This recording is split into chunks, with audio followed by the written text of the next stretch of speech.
A homeless girl accused of witchcraft saves billionaire's daughter. What he did shocked everyone. The crowd's chants grew louder. Witch! Witch! Witch! Maya pressed her back against the cold brick wall, clutching the leather journal that contained 60 years of her grandmother's healing knowledge. Her hands trembled as smartphones captured her face from every angle, turning her into tomorrow's viral villain. She poisoned my neighbor's child with her devil brew. Arrest the witch.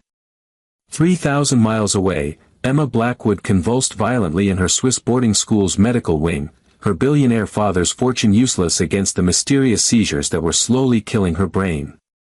The world's most advanced neurologists had no answers. The world's most expensive treatments had failed. But in a Manhattan alley, a homeless 17-year-old held the cure in her grandmother's journal, if anyone would listen to a girl accused of practicing dark magic. Maya had saved dozens with her herbs. Emma's father had built an empire crushing traditional healers like her. Now their worlds were about to collide in the most impossible way. What happens when the person you've been taught to fear becomes your only hope? What would you sacrifice to save your child's life? And what shocking decision would a billionaire make when a homeless witch accomplishes what his entire medical empire couldn't? Maya crouched beside her makeshift garden, fingers gentle as she harvested chamomile from a cracked planter she'd rescued from a dumpster. The narrow alley behind Fifth Avenue's luxury shopping district wasn't exactly prime real estate, but the morning sun hit just right between the towering buildings, and nobody bothered her here. At 17, she'd learned that survival meant being invisible. Her cardboard shelter, carefully hidden behind a maintenance shed, had kept her dry through 3 harsh winters since her grandmother died. The old woman's leather journal, wrapped in plastic and tucked inside Maya's threadbare jacket, contained everything she needed to know about healing herbs. Maya, dear. Mrs. Chen appeared at the alley's mouth, carrying a steaming container. The elderly restaurant owner had become Maya's lifeline, trading leftover dumplings for the girl's remarkable remedies. My arthritis is acting up again. Maya smiled, setting down her harvesting basket. The willow bark tea helped last time. Like magic. Mrs. Chen's weathered face creased with gratitude. But it's worse today. The weather change, you know. From her collection of salvaged mason jars, Maya selected dried wintergreen leaves and ground willow bark.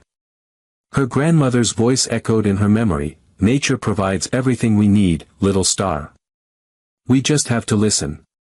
She mixed the herbs with practiced precision, adding a pinch of turmeric root she'd bartered for with another street vendor. Steep this for 10 minutes, Maya instructed, handing over the small packet. Drink it twice daily until the pain subsides. And Mrs. Chen. She touched the older woman's arm gently. If anyone asks where you got this, please don't mention me. Mrs. Chen's eyes filled with understanding. The girl's reputation as a healer had grown among the neighborhood's working poor, but such knowledge came with risks. In an age of social media and viral videos, being different meant being vulnerable. After Mrs. Chen left, Maya returned to her herbs. She'd learned to identify dozens of medicinal plants from her grandmother's journals, memorizing not just their properties but their stories.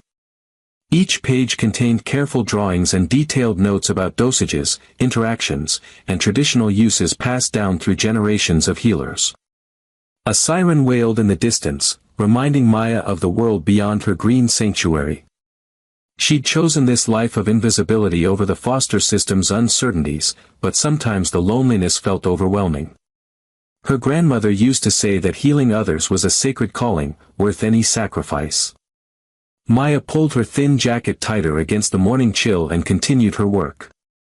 Somewhere in the city, people were suffering from ailments that pills couldn't cure, problems that required the ancient wisdom her grandmother had entrusted to her. She might be homeless, but she wasn't powerless. The herbs whispered their secrets in the morning breeze, and Maya listened. Richard Blackwood stood before the floor-to-ceiling windows of his corner office, 47 floors above Manhattan's chaos. The protesters below looked like ants from this height, their signs demanding affordable healthcare nothing more than colorful specks on the sidewalk. His pharmaceutical empire, Blackwood Industries, had weathered such storms before. "Sir, the quarterly reports are ready for your review." His assistant, Jennifer, placed a tablet on his mahogany desk. "Revenue is up 18%, driven primarily by our new anxiety medication patent." Richard nodded absently, still watching the tiny figures below. At 45, he'd built an empire worth $12 billion, transforming his father's small pharmacy into a global powerhouse. The protesters didn't understand business. Medicine required massive investments in research and development. Profits funded innovation. "There's also this." Jennifer hesitated. Security flagged some social media chatter about unauthorized medical practices in the lower districts.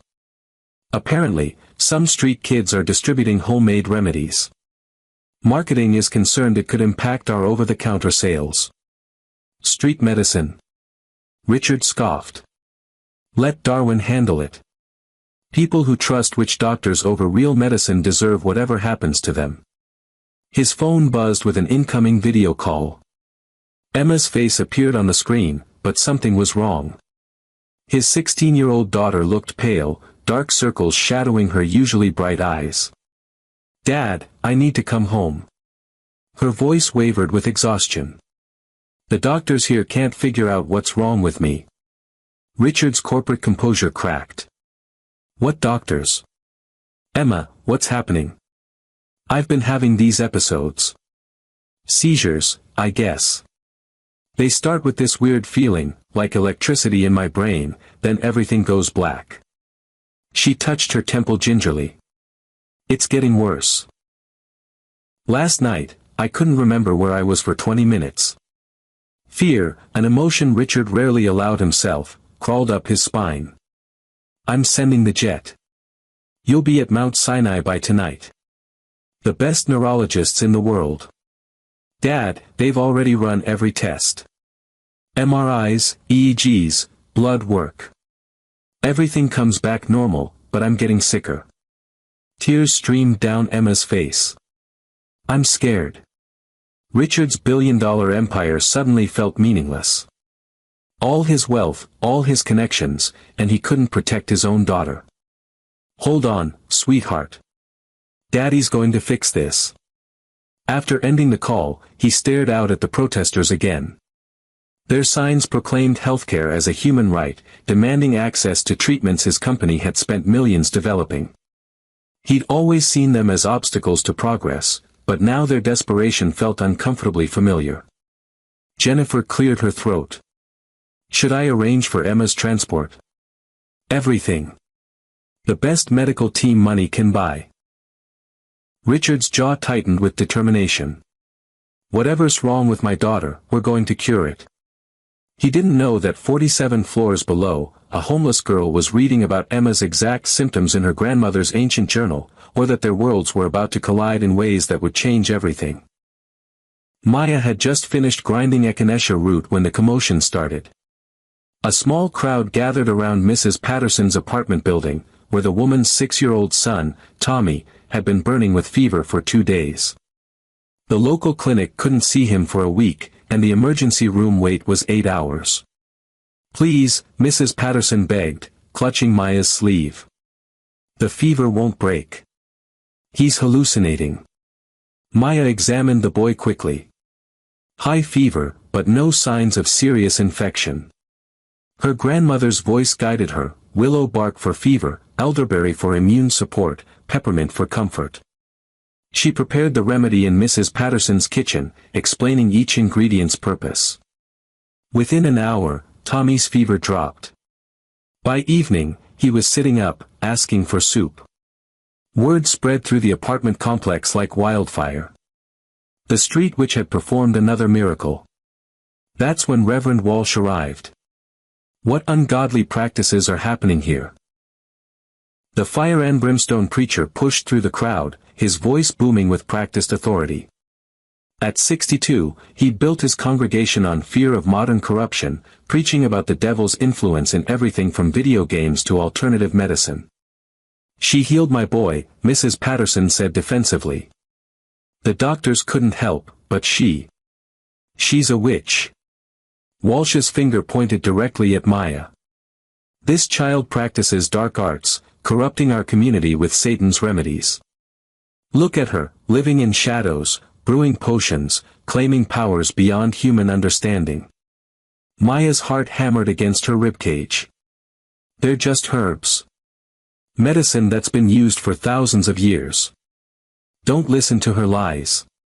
Walsh's smartphone was already recording. Beware, faithful Christians. This demon child spreads her evil through our neighborhood, turning people away from God's healing power through prayer and proper medicine. The crowd, moments ago grateful for Maya's help, began to murmur uncertainly.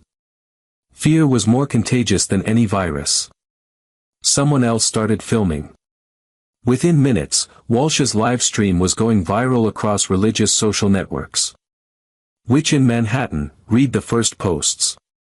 Teen practices occult healing on children. Maya backed away slowly, recognizing the danger.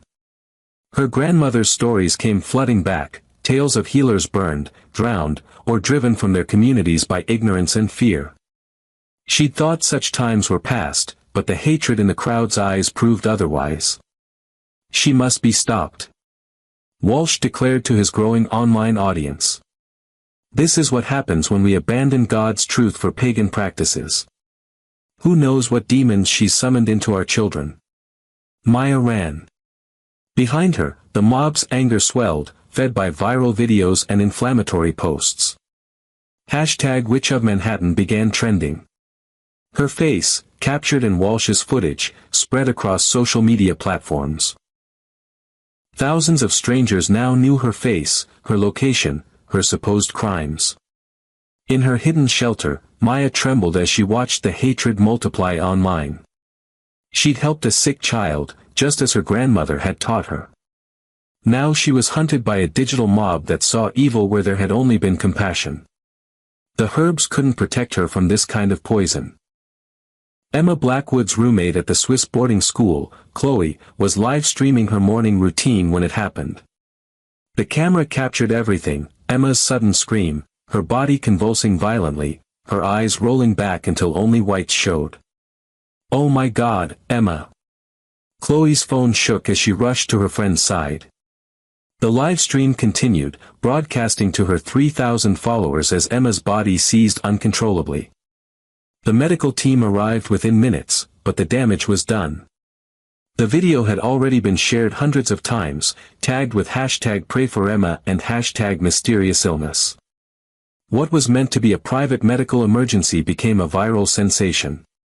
Dr. Heinrich Muller, the school's chief physician, administered anti-seizure medication, but Emma's convulsions continued for 12 terrifying minutes. When they finally stopped, she lay unconscious, breathing shallow and rapid. "This is the 7th episode in 2 weeks, Dr. Muller explained to Richard via emergency video call. "Each one more severe than the last. We've consulted with neurologists in Geneva, London, and New York. Nobody can identify the underlying cause." Richard stared at his unconscious daughter on the screen. "What about the tests? The brain scans?" "All normal. Blood chemistry, genetic panels, toxicology screening, everything comes back clean. It's as if her nervous system is attacking itself, but we can't determine why." Dr. Muller's face was grave. "Mr. Blackwood, I must be frank. If we can't stop these episodes, your daughter could suffer permanent brain damage or worse." The words hit Richard like physical blows. His empire was built on medical innovation, yet all his money and connections couldn't solve this puzzle. He donated millions to neurological research, funded cutting-edge studies, but none of it mattered now. Meanwhile, 3,000 miles away in a Manhattan alley, Maya scrolled through social media on a cracked phone she'd bought with herb money. The video of Emma's seizure made her freeze. She'd seen those exact symptoms before, documented in her grandmother's journal in careful, spidery handwriting. "Nervous system disruption following emotional trauma," the journal entry read. "Presents as seizures without organic cause. Western medicine will find nothing." Treatment requires specific combination: skullcap for nerve restoration, valerian for system calming, passionflower for neural protection. Timing is critical, must begin within days of onset or damage becomes permanent. Maya's hands trembled as she watched the viral video again. The girl, Emma, according to the comments, was clearly wealthy, attending an exclusive European school. Her father was probably some rich executive who'd never acknowledge a homeless girl's existence, let alone trust her with his daughter's life. But Maya had taken an oath to her grandmother's memory, used the knowledge to help, regardless of personal cost. The old woman's final words echoed in her mind: healing knows no boundaries of class or status, little star. The herbs don't care if someone is rich or poor. Emma's symptoms were advancing rapidly. According to the journal, the girl had perhaps 48 hours before the neurological damage became irreversible. Maya had to try, even if it meant revealing herself to people who might hate her for what she was. She began composing an anonymous message, her heart pounding with desperate hope and terror. Maya stared at the blank email screen for 20 minutes, her fingers hovering over the keyboard. The internet cafe's fluorescent lights buzzed overhead, casting harsh shadows across her face. Around her, other customers typed casually, unaware that she was about to risk everything. The message had to be perfect, credible enough to get Richard Blackwood's attention, yet vague enough to protect her identity. She'd researched him extensively: tech mogul, pharmaceutical giant, the kind of man who probably received thousands of emails daily from desperate people claiming miracle cures. Subject: your daughter's condition, time-sensitive medical information. Mr. Blackwood. I saw the video of your daughter's seizure. I recognize her symptoms from rare neurological cases documented in historical medical texts. This condition won't show up on modern tests, it affects neural pathways that current medicine doesn't monitor. Your daughter has perhaps 48 hours before permanent damage occurs. The seizures will worsen, become more frequent, until her nervous system suffers irreversible harm. I have treatment information that could save her life, but I understand you have no reason to trust an anonymous email. If you're willing to meet, I can provide documentation and answer your questions. Time is running out. A friend. Maya hesitated before hitting send.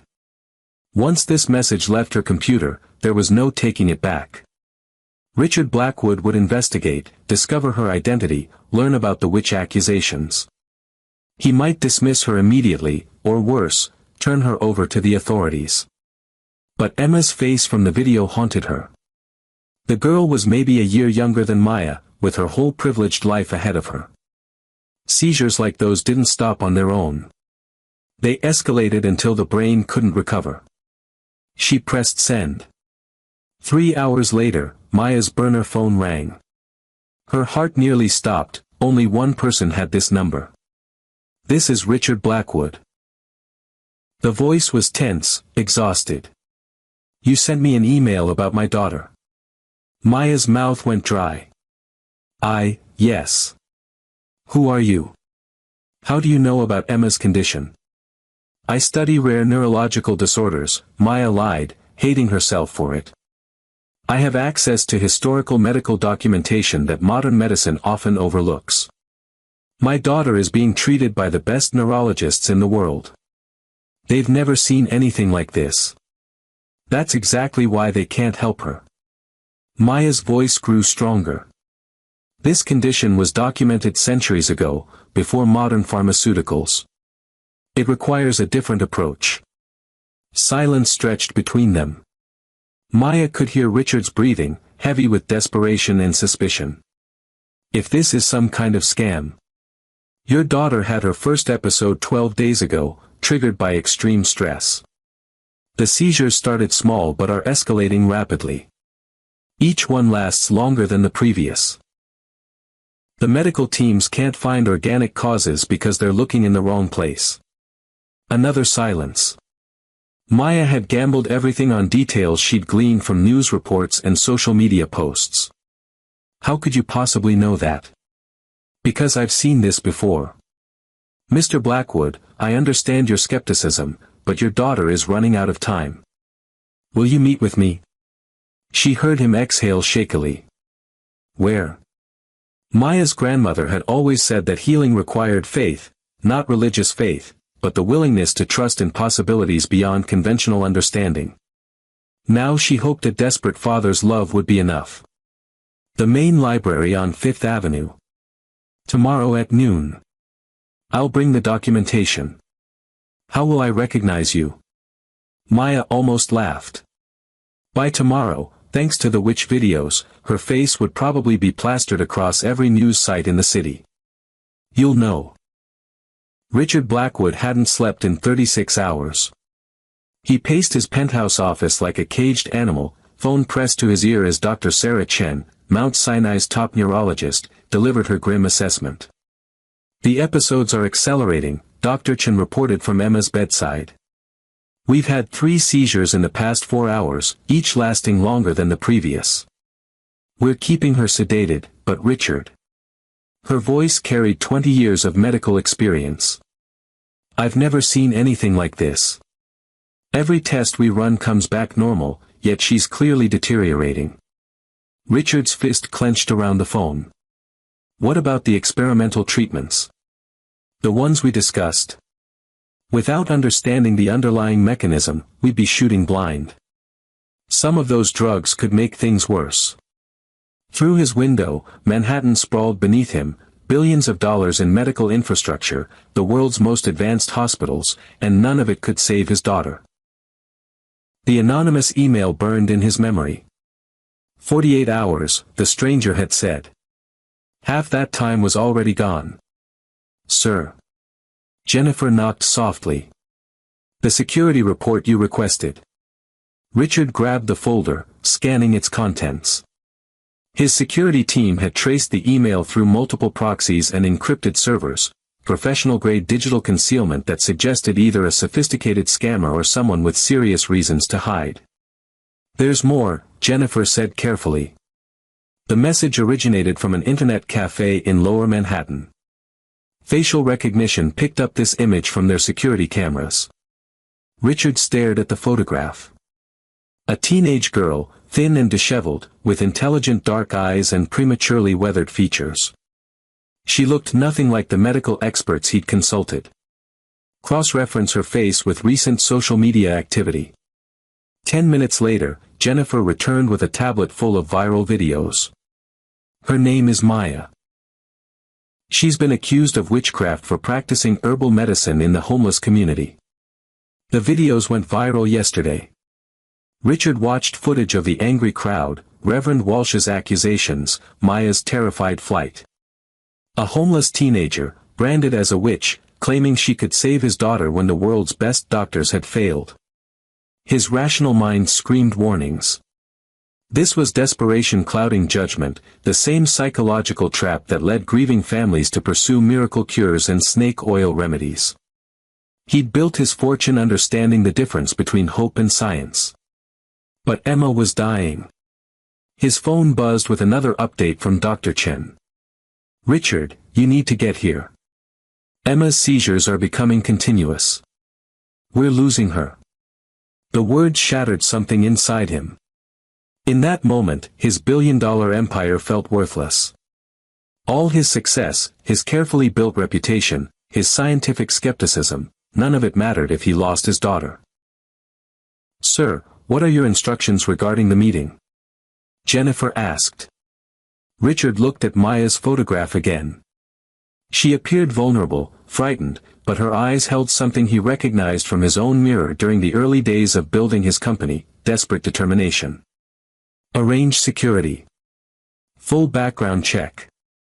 Medical documentation from her claims. He paused, feeling like he was stepping off a cliff.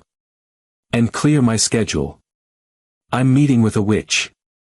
Jennifer's eyes widened, but she simply nodded. After 15 years as his assistant, she'd learned not to question his decisions during crises. As Richard prepared for the most unlikely meeting of his life, Emma's condition continued deteriorating in a Swiss hospital room, while Maya sat in her cardboard shelter, praying to her grandmother's memory that love would prove stronger than prejudice. Time was running out for all of them. The New York Public Library's Rose main reading room stretched before them like a cathedral of knowledge. Richard arrived first, flanked by two discreet security guards positioned near the entrance. He'd chosen a table in the center, where surveillance cameras could capture every angle. Maya entered at exactly noon, her grandmother's leather journal clutched against her chest. She looked even younger in person, her oversized jacket hanging loose on her thin frame. The viral videos hadn't captured her intelligence, the way her eyes swept the room, assessing exits and threats with practiced survival instincts. Mr. Blackwood. She slid into the chair across from him, setting the journal carefully on the table. Thank you for coming. Richard studied her face, searching for signs of deception. You're the girl from the videos. The one they're calling a witch. I'm the girl trying to save your daughter. Maya's voice didn't waver. While people argue about labels, Emma's brain is shutting down. My security team says you're homeless. 17 years old. No medical training, no formal education past 9th grade. Richard leaned forward. Give me one reason why I should trust you with my daughter's life. Maya opened the journal, revealing pages of careful handwriting, detailed botanical drawings, and case studies spanning decades. This belonged to my grandmother, Elena Rodriguez. She was a botanist before universities accepted women in science programs. Her research was stolen, discredited, ignored, but her knowledge saved lives. Richard examined the pages. The handwriting was meticulous, the documentation extensive. Plant taxonomies, chemical compositions, detailed case studies of rare neurological conditions. It wasn't the work of a charlatan. This condition your daughter has, doctors call it idiopathic because they can't identify the cause. But it's not new. My grandmother documented 12 cases over 30 years. Maya pointed to a specific entry. It affects the vagus nerve first, then spreads through the parasympathetic nervous system. Modern medicine looks for tumors, infections, genetic markers. They miss the neural pathway disruption. What causes it? Extreme emotional trauma combined with specific environmental triggers. Usually affects highly sensitive individuals during adolescence. Maya met his eyes directly. Your daughter experienced something devastating recently, didn't she? Richard's composure cracked slightly. Emma had been struggling with anxiety, the pressure of her social circle, rumors about her father's business practices affecting her standing at school. He dismissed it as typical teenage drama. The treatment, he said quietly. What are you proposing? 3 specific herbs in precise combinations, administered over 48 hours. Skullcap to restore neural pathways, valerian to calm system inflammation, passionflower to protect against further damage. Maya's fingers traced the journal pages. It has to be exact, wrong dosages could be dangerous. This is insane. Richard stood abruptly. You're asking me to abandon proven medical science for witch's brew. I'm asking you to try something when nothing else has worked. Maya remained seated, her voice calm. Your doctors can't explain what's happening to Emma. They can't predict her outcome. They can't offer hope. Richard's phone buzzed. Dr. Chen's latest update, Emma's seizures were now continuous, her brain activity showing signs of permanent damage. The medical team was preparing end-of-life discussions. If I agree to this, Richard said slowly, if I bring you to my daughter, and you're wrong. Then she dies anyway, just like she will if you do nothing. Maya stood, closing the journal. But if I'm right, if my grandmother's knowledge can save her, then you have to ask yourself, is your pride worth your daughter's life? Richard stared at this unlikely messenger, this homeless girl who claimed ancient wisdom could succeed where modern medicine failed. Every rational instinct screamed against trusting her.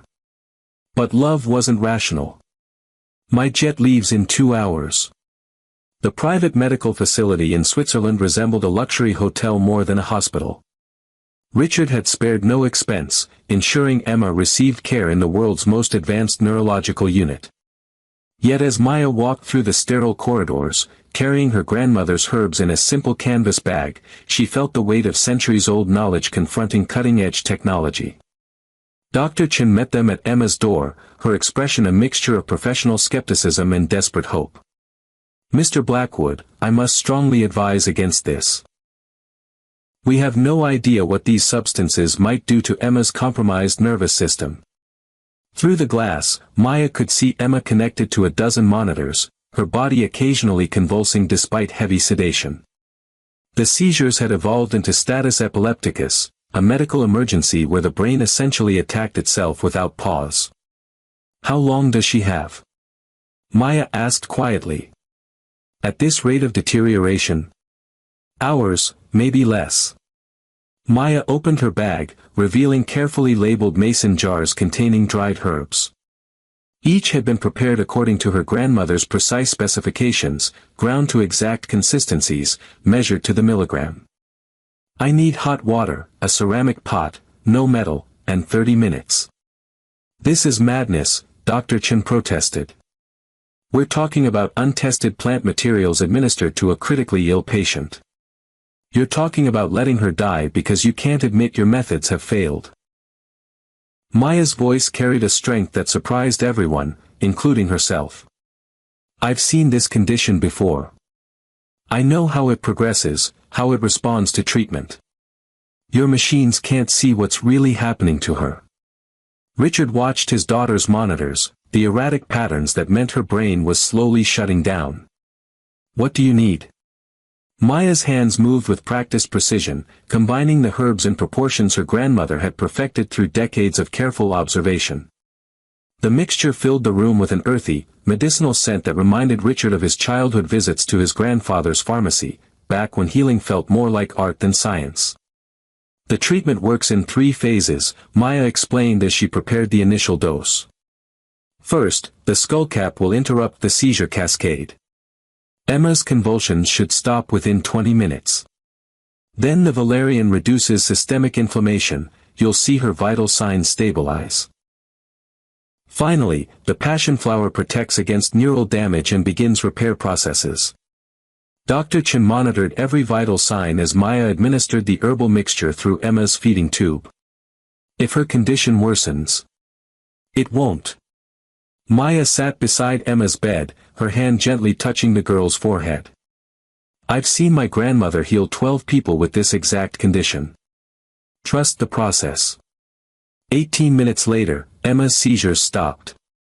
The room fell silent except for the steady beeping of monitors. Dr. Chen stared at the displays in disbelief.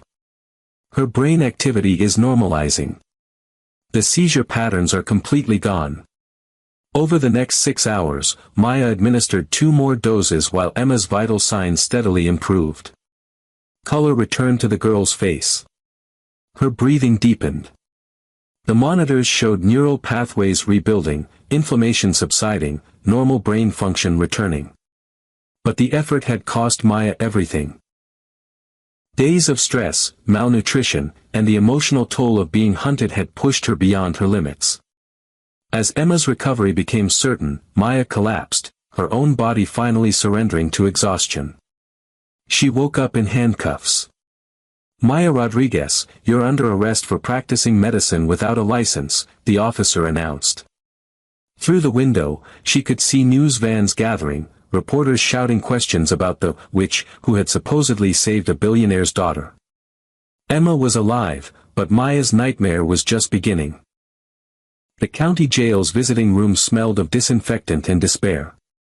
Richard sat across from Maya, separated by reinforced glass, speaking through phones that made their voices sound hollow and distant. She looked smaller in the orange jumpsuit, younger, more vulnerable than the confident healer who had saved his daughter. "Emma's fully recovered," he said without preamble. "The doctors are calling it a miracle. Her brain function is completely normal, better than normal, actually. Whatever you did, it worked." Maya nodded, unsurprised. "My grandmother's treatments always worked when applied correctly. The herbs know what they're doing, even when we don't fully understand how. The charges against you are serious. Practicing medicine without a license, endangering a minor, reckless endangerment. Richard's fingers drummed against the metal phone. My lawyers could fight this, but the media attention is making things worse, Maya finished. I know. The witch narrative is more compelling than the truth. Outside, protesters chanted conflicting slogans. Religious groups demanded Maya's punishment for practicing dark arts, while others called her a medical pioneer persecuted for helping people. The viral videos had polarized public opinion, turning Maya into a symbol for broader cultural conflicts about tradition versus science, rich versus poor, faith versus reason. Tell me about your grandmother, Richard said quietly. Maya's eyes grew distant. Elena Rodriguez, born in 1932 in rural Mexico. Her family moved to Texas when she was 12. She wanted to study botany, but universities wouldn't accept Mexican women in those days. So she educated herself, spent 60 years documenting medicinal plants and their applications. She described her grandmother's struggles, denied opportunities because of her gender, ethnicity, and class. How pharmaceutical companies had stolen her research without credit or compensation. How she'd spent her final years teaching Maya everything she knew, passing down knowledge that had taken a lifetime to accumulate. When she died, I was 15. Foster care was difficult. I ran away 2 years later and ended up on the streets. But I had her journal, her knowledge. I couldn't let it die with her. Richard felt something uncomfortable stirring in his chest, shame, recognition, responsibility. His own company had probably participated in the systematic exploitation of traditional knowledge, patenting compounds discovered by indigenous healers without sharing profits or credit. I researched your grandmother after Emma's recovery, he said carefully. Some of her work was remarkable. There are pharmaceutical patents that clearly derive from her research, but her name appears nowhere in the documentation. Maya's jaw tightened. She used to say that knowledge belonged to everyone, that healing shouldn't be hoarded for profit. But she also knew that people like her, poor, brown, female, would never receive credit for their contributions. The visiting hour was ending. Guards were motioning for them to wrap up their conversation. But Richard couldn't leave, not yet. Emma was alive because of this girl's sacrifice, and Maya was facing years in prison for saving his daughter's life. There has to be something I can do, he said desperately. Maya stood, preparing to return to her cell. You can make sure my grandmother's knowledge doesn't die with me.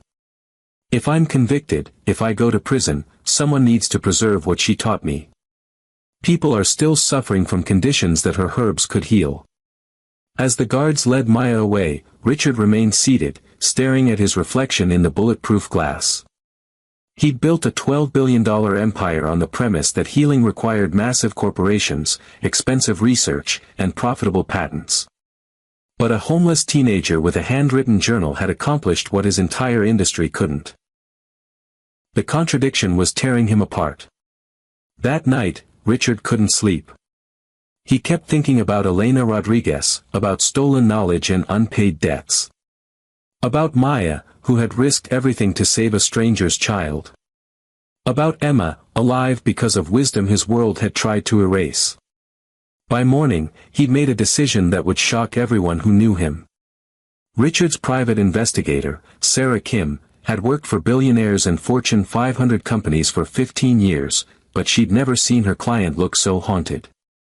He sat across from her in his penthouse office, surrounded by stacks of research she'd compiled over the past week. The paper trail is extensive, Sarah reported, opening a thick folder. Elena Rodriguez published 12 peer-reviewed papers between 1958 and 1976, documenting medicinal properties of indigenous plants. Her work on neurological applications was groundbreaking, decades ahead of its time. Richard examined photocopies of the papers, noting the sophisticated research methodology and detailed chemical analysis. What happened to her academic career? Discrimination, primarily. She was denied tenure at 3 universities despite exceptional credentials. Grant applications were repeatedly rejected. By 1980, she'd essentially been forced out of academic medicine. Sarah pulled out another file. That's when things get interesting. She spread out patent documents across Richard's desk. 17 pharmaceutical patents filed between 1985 and 2003, all based on compounds Elena first identified. Conservative estimate of their combined value, $800 million. Richard's stomach dropped as he recognized several drugs in his own company's portfolio. Who filed these patents? Various pharmaceutical companies, including Blackwood Industries. The applications claim novel discovery of these compounds, with no mention of Elena's prior research. Sarah's voice was carefully neutral. It's technically legal, her papers were published research, which puts discoveries in the public domain. But ethically, it's theft. Richard's voice was barely a whisper. We built fortunes on her work and never paid her a cent. The investigation had revealed a pattern of systematic exploitation. Elena's research had been dismissed by the medical establishment when she published it, considered too unconventional or primitive for serious consideration. But pharmaceutical researchers had quietly used her findings as roadmaps for profitable drug development. There's more, Sarah continued. Elena filed 17 patent applications of her own between 1980 and 1995. Every single one was rejected by the Patent Office for being insufficiently novel or lacking commercial viability. Richard stared at the rejection letters, seeing the institutionalized bias that had destroyed Elena's chances of benefiting from her own discoveries. A Mexican woman's research was deemed worthless when she presented it, but valuable enough to steal when repackaged by corporate scientists. What about Maya's current situation? Public opinion is split, but legal precedent isn't in her favor. Practicing medicine without a license carries serious penalties, especially when the patient is a minor. The prosecutor is pushing for 5 to 10 years. Sarah hesitated. The religious angle isn't helping. Reverend Walsh has organized a nationwide campaign calling for her prosecution as a dangerous cult leader. Richard walked to his window, looking down at the city his money had helped shape. Maya sat in a jail cell, facing prison for saving Emma's life with knowledge her grandmother had developed through decades of careful research. Meanwhile, his company continued profiting from Elena's stolen work. I need to know everything, he said finally. Every patent, every drug, every dollar we've made from Elena Rodriguez's research. I want a complete accounting. Sir, if this information becomes public, the legal ramifications for Blackwood Industries could be catastrophic. I know. Richard turned from the window, his face set with grim determination. Do it anyway. As Sarah gathered her files, Richard made another call. Jennifer, clear my schedule for tomorrow. And book the main conference room at the Plaza Hotel. I'm calling a press conference. What should I tell the media it's regarding? Richard stared at Elena's research papers, thinking about Maya sitting in jail for practicing the same healing arts that had made him rich. Tell them it's about justice. And make sure Maya's lawyer is there, she needs to hear this too. The next morning would change everything. The Plaza Hotel's grand ballroom buzzed with anticipation. Financial reporters, medical journalists, and camera crews filled every seat, drawn by rumors that billionaire Richard Blackwood was about to make a major announcement. Behind the podium, a simple backdrop displayed the Blackwood Industries logo, soon to be dismantled forever. Richard stepped to the microphone at exactly 10 a.m., his daughter Emma beside him. She'd insisted on being there, despite his protests. Maya watched from her jail cell via live stream, her court-appointed lawyer having been mysteriously upgraded to one of Manhattan's most expensive defense attorneys. Ladies and gentlemen, thank you for coming. Richard's voice carried across the packed room. I'm here today to address a profound injustice, one that my company, my industry, and I personally have perpetuated for decades. He gestured to a large screen behind him, which displayed Elena Rodriguez's photograph alongside her published research papers. This woman, Elena Rodriguez, was a brilliant botanist whose work became the foundation for modern neurological pharmaceuticals. She documented medicinal compounds, developed treatment protocols, and published groundbreaking research that pharmaceutical companies, including mine, used to create billions of dollars in revenue. Murmurs rippled through the audience. Financial reporters frantically typed notes, sensing something unprecedented was about to happen. Elena Rodriguez died in poverty, having never received recognition or compensation for discoveries that generated over $800 million in pharmaceutical patents. Her granddaughter, Maya Rodriguez, inherited this knowledge and used it to save my daughter's life when conventional medicine failed. The screen showed Maya's mugshot alongside Emma's medical records. Maya is currently in jail, facing years in prison for practicing medicine without a license. She's been called a witch, a charlatan, a danger to public health. But the truth is, she represents the continuation of a healing tradition that my industry has systematically exploited and criminalized. Richard paused, letting the words sink in. In her jail cell, Maya felt tears streaming down her face as this powerful man publicly validated everything her grandmother had taught her. Today, I'm announcing the complete dissolution of Blackwood Industries. All pharmaceutical patents derived from traditional knowledge will be released into the public domain. All current medications will be manufactured at cost and distributed for free through a new foundation. The room erupted. Reporters shouted questions, camera flashes strobed, financial analysts frantically called their offices. Richard raised his hand for silence. Furthermore, I'm donating my entire personal fortune, approximately $12 billion, to establish the Elena Rodriguez Foundation for Traditional Medicine.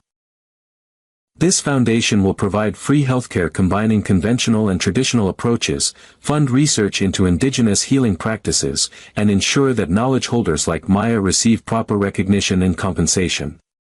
On the live stream, Maya watched in stunned disbelief. The man whose empire had been built partly on her grandmother's stolen work was giving it all away. I'm also calling for Maya Rodriguez's immediate release and the dropping of all charges against her. She saved my daughter's life using knowledge that belongs to humanity, not to corporate patent portfolios. If anyone should face prosecution, it's the industry that has profited from exploiting traditional healers while criminalizing their practice. Emma stepped forward to the microphone. Maya Rodriguez gave me my life back when nobody else could help me. She asked for nothing in return except the chance to heal. If that's witchcraft, then we need more witches in the world. Richard concluded with words that would be quoted in business schools for generations. I spent my career believing that healing required massive profits, corporate control, and artificial scarcity. But a homeless teenager with her grandmother's journal taught me that real medicine comes from compassion, knowledge freely shared, and the courage to help others regardless of personal cost. Maya Rodriguez embodies everything our healthcare system should be but isn't. The press conference ended with chaos. Stock markets plunged as Blackwood Industries' dissolution sent shockwaves through the pharmaceutical sector. Religious groups condemned Richard's support for witch medicine, while indigenous rights advocates hailed him as a convert to justice. But in a Manhattan jail cell, Maya Rodriguez wept with gratitude, knowing that her grandmother's legacy would finally receive the recognition it deserved. Within 6 hours, all charges against Maya were dropped. 6 months later, Maya stood in the herb garden of the Elena Rodriguez Foundation's flagship medical center, watching sunlight filter through glass walls that protected both traditional healing plants and cutting-edge medical equipment. The facility represented something unprecedented, a fully integrated approach to healthcare that honored both scientific medicine and traditional knowledge. The skullcap is coming along beautifully, Dr. Sarah Chen observed, examining the plants Maya had been cultivating. The neurologist had been among the first mainstream physicians to join the foundation, drawn by the remarkable results she'd witnessed with Emma's treatment. Maya smiled, her hands gentle as she tended the medicinal herbs. At 18, she'd become the foundation's director of traditional medicine, overseeing a team of indigenous healers, botanists, and medical researchers from around the world. Her grandmother's journal had been professionally preserved and digitized, its knowledge now accessible to researchers everywhere. The integration protocols are working better than we hoped, Dr. Chen continued. We've successfully treated over 300 patients with conditions that conventional medicine couldn't address. The Parkinson's study results are particularly promising. Through the garden's windows, Maya could see patients moving through the center's halls, people from every economic background receiving care that combined the best of traditional and modern approaches. Wealthy executives sat beside homeless individuals in waiting rooms where judgment was replaced by healing. Emma Blackwood appeared in the garden doorway, no longer the pale, frightened girl from the seizure videos. At 17, she'd become one of the Foundation's most passionate advocates, speaking at medical conferences about her experience with traditional healing. She was also Maya's closest friend, their bond forged through the shared understanding of life's fragility. "Maya, you need to see this," Emma said, holding up her tablet. The World Health Organization just announced they're establishing traditional medicine integration programs based on our model. 43 countries have committed to funding similar centers. Maya felt her grandmother's presence in the garden's earthy sense, in the wisdom of plants that had healed for millennia before pharmaceutical companies existed. Elena Rodriguez's knowledge was finally spreading as it was meant to, freely, openly, without barriers of class or profit. Richard appeared behind Emma, looking different than he had 6 months ago. Gone were the expensive suits and corporate bearing. He wore simple clothes and carried himself with the quiet satisfaction of someone who'd found purpose beyond profit. As the Foundation's director of operations, he worked 16-hour days ensuring that quality healthcare reached underserved communities. "The quarterly reports are in," he announced. "We've provided free care to over 50,000 patients, trained 800 traditional healers in safety protocols, and established partnerships with indigenous communities on 4 continents. The board is impressed with our outcomes." Maya laughed. "Your old board would have fired you for giving away so much money. My old board cared about shareholder returns. This board cares about healing." Richard's eyes held peace Maya had never seen during their first desperate meeting. "Besides, I've learned that some forms of wealth can't be measured in dollars." The Foundation had attracted global attention, not just for its medical innovations but for proving that radical generosity could create sustainable change. Richard's complete fortune divestment had inspired similar actions among other billionaires, creating a movement toward economic justice in healthcare. "Dr. Rodriguez?" A young voice called from the garden entrance. A girl about Maya's age approached hesitantly, holding a worn notebook. "I'm Maria Santos. My grandmother was a curandera in Guatemala. She left me her healing records, but I don't know how to use them properly." Maya's heart swelled with recognition. This was how knowledge survived, passed from grandmother to granddaughter, preserved through love and necessity, waiting for the right moment to flourish. "Let me see what she taught you," Maya said gently, leading Maria to a quiet corner of the garden. "And then we'll figure out how to honor her wisdom." As the afternoon sun slanted through the greenhouse glass, Maya thought about the journey that had brought her here. From a homeless teenager accused of witchcraft to the director of a revolutionary medical foundation, her path had been marked by loss, persecution, and ultimately, vindication. But the real victory wasn't her personal transformation. It was seeing Elena Rodriguez's name on the Foundation's walls, knowing that her grandmother's research was finally credited and celebrated. It was watching traditional healers work alongside medical doctors, their knowledge valued rather than dismissed. It was Emma's laughter echoing through halls where healing happened without regard for a patient's ability to pay. In the garden's quiet peace, surrounded by plants that had healed for thousands of years, Maya whispered a promise to her grandmother's memory: "Your knowledge lives on, abuela. And it will never be forgotten again." The herbs rustled in response, carrying forward the eternal conversation between human wisdom and nature's healing power. A conversation that would continue long after Maya's own story became part of the Foundation's legacy. Outside, the city hummed with its usual chaos, but within the Elena Rodriguez Foundation's walls, a different kind of magic flourished, the magic of compassion made real, of justice finally served, and of healing that knew no boundaries of class, race, or creed. Maya Rodriguez, once accused of witchcraft for practicing her grandmother's medicine, had become something far more powerful, a bridge between worlds, a healer of both bodies and systemic injustices, and the living proof that sometimes the most profound changes begin with a single act of courage. The story that began with fear and persecution had ended with love and transformation, shocking everyone, including those who lived it.